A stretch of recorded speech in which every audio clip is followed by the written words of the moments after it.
I have always been a man of peace, and that's what the Quran stands for. It has been my mission to spread peace throughout the world.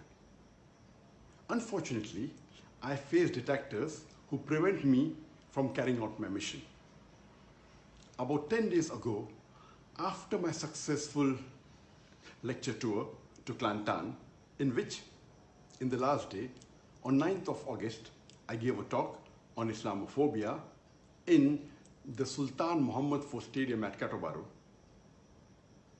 in which more than 100,000 people attended the talk.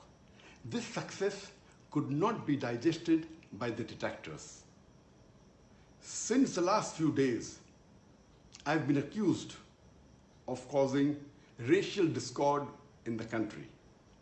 And my detractors have been quoting selective sentences of mine out of context and adding strange fabrications to it.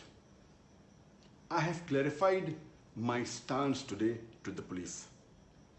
It, however, saddens me that this complete episode has caused many non-Muslims to think that I am a racist. It has worried me that those who were hurt have not heard my speech and have relied and based their impression on out of context quotes of mine. It is a further concern for me that this creates a bad image for Islam, and it may drive many people away from Islam. Racism is an evil I'm staunchly against, as is the Quran, and it is exactly opposite of what I stand for as an Islamic preacher. Our beloved Prophet Muhammad said in his farewell pilgrimage, "No Arab is superior to a non-Arab. Neither is a non-Arab superior to an Arab. A white person is not superior to a black. Neither is a black person superior to a white." And Allah says in the glorious Quran, in Surah Hujurat, chapter number 49, verse number 13, "O humankind, we have created you from a single pair of male and female, and have divided you into nations and tribes so that you may recognize each other, not that you may despise each other.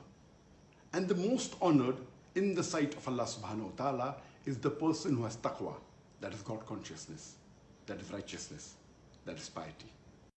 Even though I have clarified myself, I feel I owe an apology to everyone whose feelings were hurt because of this misunderstanding. I do not want anyone to harbor ill feelings for me. It was never my intention to upset any individual or any community. It is against the basic tenets of Islam. And I would like to convey my heartfelt apologies for this misunderstanding. At the same time, it's my humble appeal to all of you, especially the non-Muslims.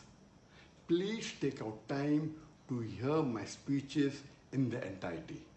My lectures are available on the YouTube, the Peace TV, as well as the Peace TV mobile app.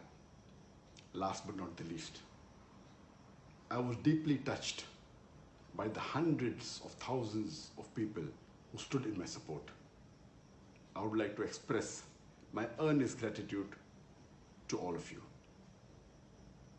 Jazakallahu khairan. May Allah reward you with the best.